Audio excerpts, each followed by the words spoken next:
ကျွန်တော်တို့နေ့စဉ်ဘဝမှာအမြဲကြားနေရတဲ့စကားလေးတွေရှိပါတယ်ခဏနေရင်ဖုံးပြန်ဆက်လိုက်မယ်ဒီနေ့တော့အရောက်လာခဲ့မယ်ဒါလီကိုမမိတ်စေရဘူးလို့ပြင်မယ်နောက်မဖြစ်စေရဘူးနောက်ထပ်အဲ့လိုထပ်မလုပ်တော့ပါဘူးဆိုတာမျိုးတွေပေါ့သူ့ဘက်မှာတော့ဒါဟာမေ့သွားရုံလောက်ပင်ရှိတဲ့အသေးအမွှားကိစ္စလေးဖြစ်နိုင်ပြီမယ်ကိုယ့်ဘက်မှာတော့ဒါဟာယုံကြည်မှုရဲ့အကြောင်းတစ်ခုစတင်တာပါပဲလူတယောက်ကိုယုံကြည်ဖို့ဆိုတာနှစ်ပေါင်းများစွာတည်ဆောက်ခဲ့ရပြီမယ်အဲ့ဒီယုံကြည်မှုပြိုလဲဖို့ကတော့အသေးအမွှားဂတိလေးတွေကိုဖျက်လိုက်အောင်နဲ့တင်လုံလောက်ပါတယ်ဂတိတစ်ခုဖြတ်သွားတိုင်းမှာပစ္စည်းတစ်ခုပျောက်ဆုံးသွားသလိုမျိုးခံစားရတာမဟုတ်ပဲငါရဲ့တန်ဖိုးကသူ့အတော်ဒီလောက်ပဲလားဆိုတဲ့အလေးမထားခံရခြင်းဝေဒနာကိုပဲအဖန်ဖန်ခံစားရတာပါလူအတော်များများကဂတိဆိုတာကိုအကြီးကြီးတွေပဲမြင်တတ်ကြတယ်ငွေကြီးကိစ္စသစ္စာဖောက်မှုကိစ္စဘဝအပြောင်းလဲကိစ္စဒါတွေမှဂတိလို့ထင်ကြတာပါဒါပေမဲ့တကယ်ယုံကြည်မှု trust ဆိုတာကနေ့စဉ်ဘဝရဲ့အသေးအမွှားအိုခဲလေးတွေနဲ့တည်ဆောက်ထားတာပါ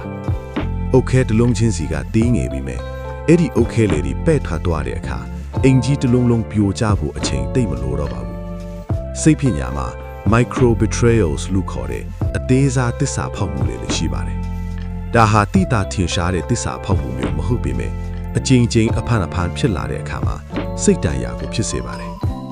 လူတယောက်ကကိုယ့်ကိုပြီးထားတဲ့ဂတိကိုခဏခဏဖြတ်တဲ့အခါကျွန်တော်တို့ရဲ့အုံနောက်ကဒီလူဟာအားကိုးလို့မရဘူးဆိုတဲ့ signal ကိုအလိုလိုပေးပို့ပါတယ်အဲ့ဒီအခါမှာကျွန်တော်တို့ဟာကိုကာကွယ်ဖို့အတွက်အဲ့ဒီလူအပေါ်မှာနယံတစ်ခုချားလိုက်ပါတယ်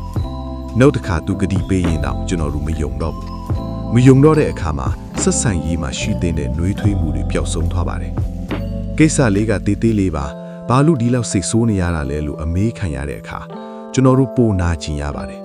ဘာကြောင့်လဲဆိုတော့ကျွန်တော်တို့စိတ်ဆိုးတာကကိစ္စကြောင့်မဟုတ်ပဲစိတ်ထားကြောင့်ဖြစ်လို့ပါ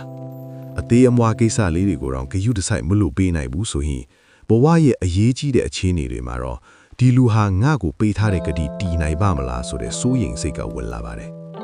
ဂတိဖြတ်တဲ့သူကတော့မေ့သွားမှာပါဒါပေမဲ့စောင့်နေရတဲ့သူမျော်လင့်နေရတဲ့သူကတော့အဲ့ဒီနာယီမိနစ်တွေရဲ့ကြာရှည်မှုကိုရင်ထဲမှာအမှတ်သားနဲ့တင်ထားကြတာပါနောက်တစ်ခါဒါမျိုးမဖြစ်စေရပါဘူးနောက်မလုပ်တော့ပါဘူးဒီစကလုံးဟာဆက်ဆံရေးတစ်ခုမှာအားအရှိဆုံးစေးတစ်ခွက်ဖြစ်တယ်လို့အစိတ်အပြင်းဆုံးလက်နက်တစ်ခုလည်းဖြစ်ပါတယ်ကျွန်တော်တို့ဟာတစ်ဖက်လူကိုတန်ဖိုးထားလို့တဲ့အခါသူမှားသွားတာကိုခွင့်လွှတ်ခြင်းတဲ့အခါဒီစကားတစ်ခွန်းကိုပဲမျောလင့်မိကြပါတယ်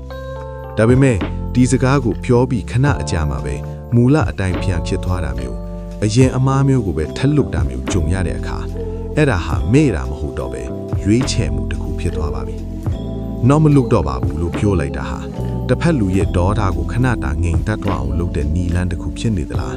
ဒါမှမဟုတ်တကယ်ပဲပြင်ကျင်စိတ်ရှိတာလားဆိုတာကိုခွဲခြားရပါမယ်အမားတစ်ခုကိုတစ်ခါလုံးနေအမားလို့ခေါ်ပြီးမယ်အဲ့ဒီအမားကိုပဲနောက်မလုပ်တော့ပါဘူးလို့ဂတိပေးပြီးထပ်လုပ်နေမယ်ဆိုရင်တော့အဲ့ဒါဟာရည်ရွယ်ချက်ရှိရှိလှုပ်ဆောင်တာပဲဖြစ်ပါတယ်ဒီလိုအခြေအနေမျိုးမှာခံစားရတဲ့သူဘက်ကခံစားချက်ဟာစိတ်ဆိုးတာထက်ပိုပါတယ်အဲ့ဒါဟာကိုအတုံးမကျသလိုခံစားရတာပါသူငါ့ကိုဒီလောက်တောင်လဲစားလို့ရတယ်လို့ထင်နေသလားဆိုတဲ့အတွေးကလူတယောက်ရဲ့တန်ဖိုးကိုမြေကလန့်ပစ်လိုက်သလိုပါပဲတကယ်တမ်းတစ်ဖက်လူကကို့ပေါ်ထားတဲ့ဂတိကိုအချင်းချင်းဖြတ်နေတယ်ဆိုတာသူကလူဆိုးမဟုတ်လို့မဟုတ်ပဲကိုအလေးမထားတော့တာပဲဖြစ်နိုင်ပါတယ်အဲ့ဒီလိုအခြေအနေမျိုးမှာကျွန်တော်တို့လှုပ်တင်တာကသူ့ကိုပြောင်းလဲဖို့အဖန်ဖန်တောင်းဆိုနေတာမျိုးမဟုတ်ပါဘူးကိုယ့်ရဲ့တန်ဖိုးကိုသူတတ်မှတ်ပေးတဲ့အတိုင်းအတာအထိမှပဲတွားပြီးပိတ်လောင်ထားဖို့မဟုတ်ပါဘူး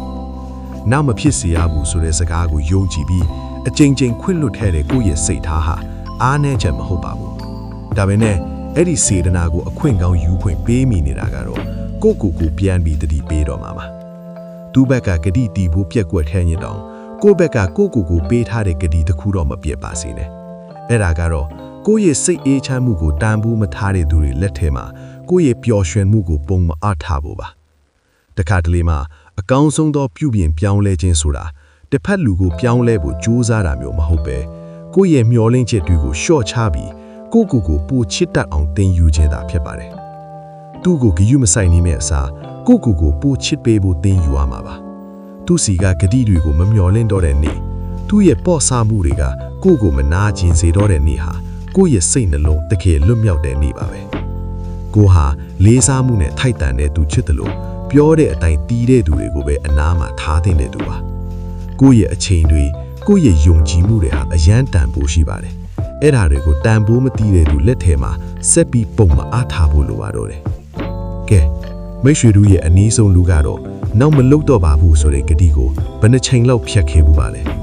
အဲ့ဒီလိုဂတိပြက်တွေကြားမှာဆင်းရဲစိတ်သက်တွေဘယ်လောက်တောင်ပင်ပန်းနေပြီလဲဆိုတာ comment မှာရင်ဖွင့်သွားလို့ရပါတယ်